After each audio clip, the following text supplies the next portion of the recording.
Bonjour à tous et à toutes, j'espère que vous allez bien. Ici Katrina de la firme Marketing, puis je suis vraiment super heureuse d'utiliser cette infolettre pour vous partager des apprentissages que j'ai faits lors de ma participation au sommet Communication Marketing à Impact Social. C'est un sommet qui se déroulait à Montréal, organisé entre autres par InfoPresse et le collectif Masse Critique. Masse Critique qui est vraiment un regroupement, une communauté de gens qui travaillent dans les communications, dans le marketing, que ce soit en agence ou en entreprise, en institution, puis qui souhaitent repenser les pratiques parce que quand on voit tout ce qui se passe dans nos sociétés, dans l'environnement, ben clairement, il faut changer un petit peu notre direction, il faut changer nos pratiques de façon générale en marketing, en communication pour être capable collectivement d'atteindre nos objectifs, que ce soit de réduction de gaz à effet de serre, de diminution des effets des changements climatiques ou tout simplement pour vivre mieux, être plus en harmonie avec notre environnement en tant que personne, en tant qu'humain. Et c'est un collectif, une communauté dans laquelle la firme est partie prenante, fait partie, puis on est super heureuse, de toute l'équipe d'en faire partie, et moi-même, là, Katrina. Donc, il y aurait tellement de choses que je pourrais vous partager de cet événement-là. C'était tellement intéressant, tellement inspirant. Et vraiment, quand je suis allée, je me suis dit, OK, je me mets en mode, qu'est-ce que je veux rapporter pour les clients, les collaborateurs de la firme? Qu'est-ce qui serait vraiment intéressant pour eux? Puis, je vous dis, ça n'a pas été facile de faire les choix. Puis, si vraiment, là, c'est une discussion qui vous intéresse, là, ben, n'hésitez pas, là, à me dire, hey, Catherine, j'aimerais ça en discuter plus avec toi, ça me ferait vraiment plaisir. Donc là, j'ai choisi 5 points. J'ai essayé d'être globale, pas trop, être quand même précise, essayer de vous apporter des choses qui pourraient vous être utiles pour vous aussi. Donc, j'espère que ça va vous inspirer tout autant que ça l'a été pour moi. Donc, mon premier point, ben en fait, c'est une citation de la conférence d'ouverture qui a été donnée par les cofondateurs de Masse Critique, justement. Puis je trouve que ça résume bien l'essence de la journée, puis ce que je viens de vous dire, c'est qu'en fait, c'est que le marketing sera responsable ou ne sera pas. Donc, autrement dit, on n'a pas le choix. Il faut changer nos pratiques comme personne faisant du marketing, comme entrepreneur, comme membre d'une équipe dans une entreprise pour permettre justement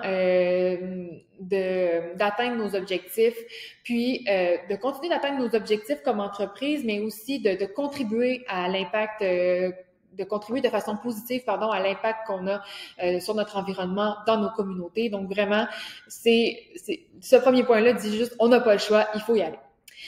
Toutefois, mon deuxième point, c'est que ce que je retiens de cette journée, c'est qu'une démarche, je veux dire éco-responsable, une démarche de communication responsable, une démarche d'inclusion doit être pleinement intentionnelle. Donc, oui, il faut y aller, on n'a pas le choix, mais il faut que ce soit ressenti.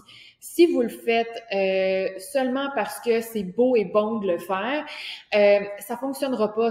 L'avantage que vous allez en ressortir va durer juste quelques secondes parce que rapidement, on va repérer que c'est pas intentionnel de votre part, que ça fait pas partie de vos valeurs.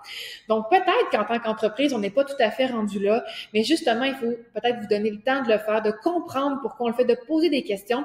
Je disais justement à des clients un peu plus tard que cette semaine, on entend notamment beaucoup parler de rédaction inclusive, de rédaction épicène, féminisée, etc. Mais faut prendre le temps de comprendre pourquoi on le fait, pourquoi c'est important pour nous. Peut-être que ça l'est, mais vous vous en rendez pas compte encore. Donc, prendre le temps de vous poser des questions.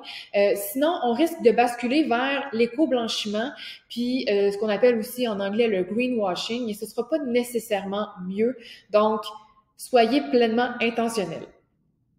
Et justement, mon troisième point vient rejoindre celui-ci, prendre son temps pour intégrer une démarche éco-responsable.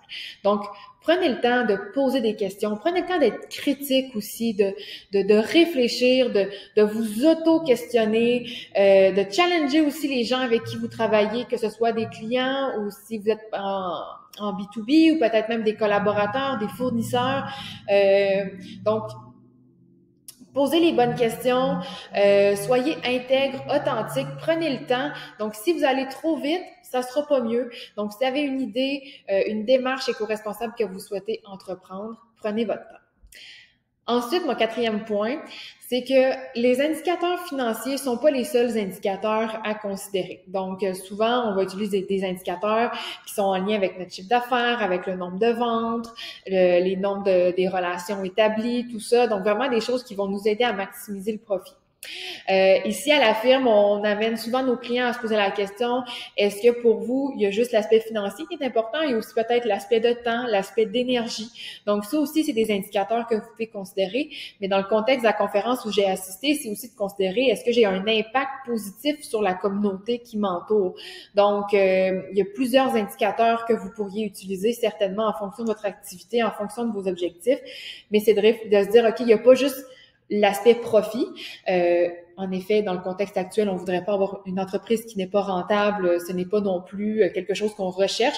Mais comment est-ce qu'on peut aspirer à une forme de rentabilité tout en ayant un aspect, un impact positif sur l'environnement qui nous entoure et que ça fasse partie aussi de nos indicateurs puis qu'on se dise, OK, j'ai atteint mes objectifs parce que non seulement je suis rentable, mais aussi j'ai un impact positif autour de moi.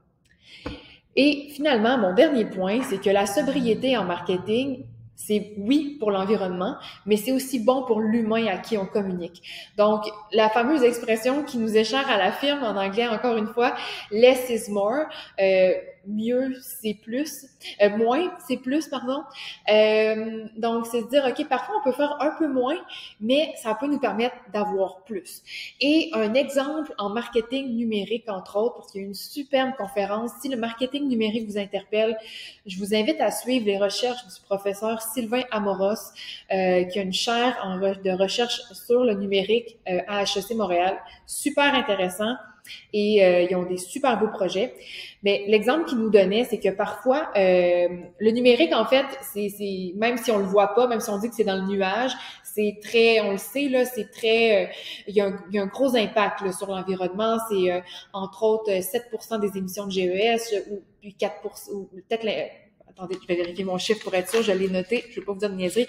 4% des émissions de GES dans le monde, le parc informatique, notre consommation de numérique. Puis le web, c'est 7% de la consommation d'électricité dans le monde, là, juste le web. Donc, ça a un impact. Et les sites web, entre autres, la façon dont on les conçoit, ça a un impact. Toutes les fonctionnalités qu'on vient mettre dans un site web, ça contribue à avoir un site qui est plus lourd, qui prend plus de temps de téléchargement, qui demande plus d'énergie finalement. Donc, en décidant d'avoir un site web qui est plus lean, plus simple, qui a moins de fonctionnalités, on aide à avoir un site qui est moins lourd, qui a moins de gros impact sur l'environnement, mais on aide aussi à diminuer la charge cognitive sur les gens qui le consultent, sur nos clientèles cibles. Donc, vous avez sûrement tous déjà vécu, là, quand on arrive sur un site web, un pop-up pour une infolette, après ça, une vidéo qui démarre automatiquement, plein d'images, beaucoup de texte, alors qu'on peut arriver à avoir des sites web qui sont plus simples, qui donnent l'information dont on a besoin, qui aident à convertir la clientèle, mais qui sont plus simples pour la personne qui le consulte et plus simples aussi pour l'environnement, pour sa consommation d'énergie. Donc voilà, il y a encore plein de choses que j'aurais aimé dire, mais je veux pas vous surcharger cognitivement. Mais si vous avez envie de réagir à ça, si vous avez des questions, vous avez envie d'en discuter davantage, ben écrivez-moi, écrivez-nous à la firme, ça va nous faire grand plaisir.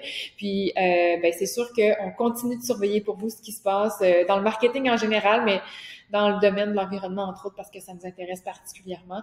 Donc, on vous donnera à l'avenir, on continuera de vous donner nos bonnes pratiques, trucs et astuces. Donc voilà, merci beaucoup, à bientôt!